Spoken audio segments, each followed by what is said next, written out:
I'm Dan Morris, and I grew up in Minnesota, 27 years old now, and moved out here to San Francisco about 7 years ago. I'm David Liebenberg. I grew up in the Bay Area sailing out of Richmond Yacht Club, and I went to Tufts University. I'm 23 years old. We were both little kids, practically toddlers, and we knew at that moment that this is what we wanted to do, even though we didn't know each other. Dan and I first met 5 or 6 years ago. He had a boat over at Richmond Yacht Club and needed someone to sail with, and I was hanging around the club and went sailing, and it's been good ever since then. Well, we're starting our campaign for the 2016 and the 2020 Olympics.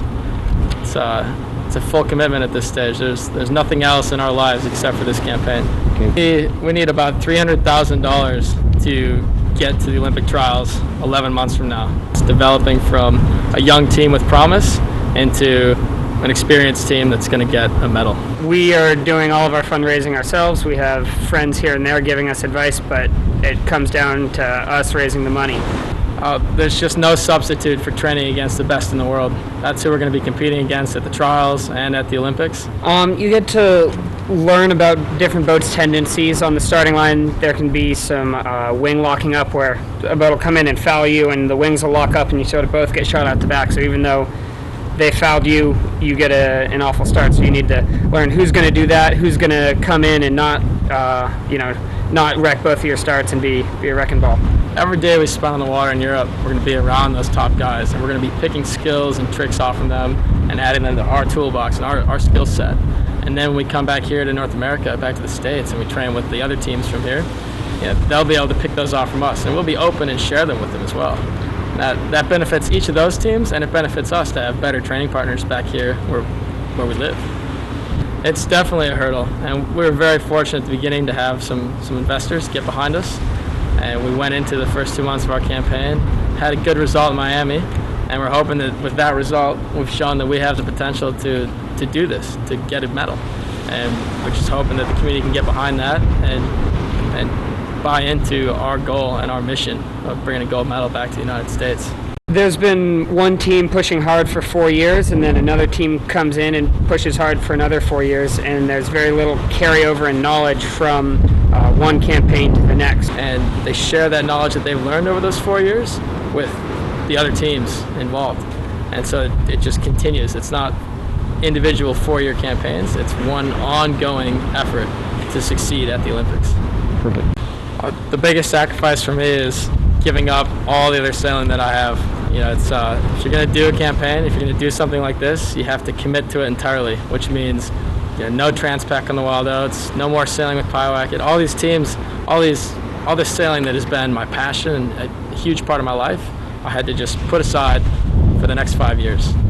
The biggest sacrifices for me is giving up, as Dan said, all of your income. You're full on into this, and there's no going back. And then some of the biggest unseen sacrifices are sacrificing relationships, girlfriends, family, friends.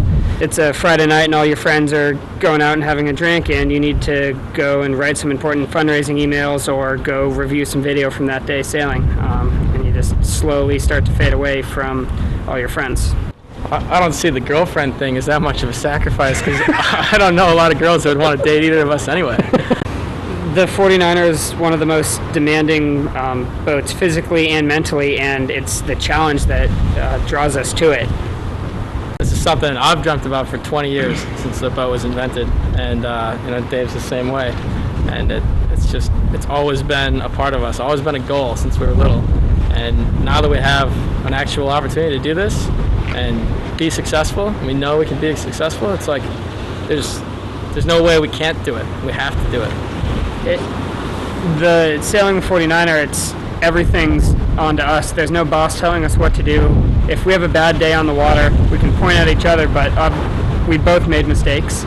So once you have covers and sails and everything for the 49er, it's $35,000 all up when it's rigged. The boats will last anywhere between a year and 2 years, depending on conditions and where you're sailing. Yeah, absolutely. We had a brand new boat in Miami OCR, or Miami Sailing World Cup, and it was a huge difference maker for us from the previous week when we were sailing with our older boat. Yeah. we need a new boat for the Olympic trials next winter, and there's such a long waiting list right now with all the teams getting ready for their trials that it needs to be ordered by April 1st. We have our website, olympicsailing.org, and there's a PayPal button there on the donate page. Also, we can take checks in the mail. The address is also on the website, olympicsailing.org. Everything's tax deductible. The sooner we can be fully funded, the more efficient we can be with our funds, and the more time we can spend on the water training. Travel and housing are two other big expenses. Flying from here to Europe and then back here for training camps and back to Europe, it adds up quickly. So any help with frequent flyer miles is huge. And then same thing with housing. We're going to spend a couple months in Florida, and if we pay for housing, that adds up quickly. And if we have friends that share housing, that saves us a lot of money and lets us put that money into coaching. OlympicSailing.org, and we're D&D Racing on Facebook. On our website, you can sign up for our monthly newsletters at the bottom of the homepage. Okay. All right. Thank you, guys. Thank you.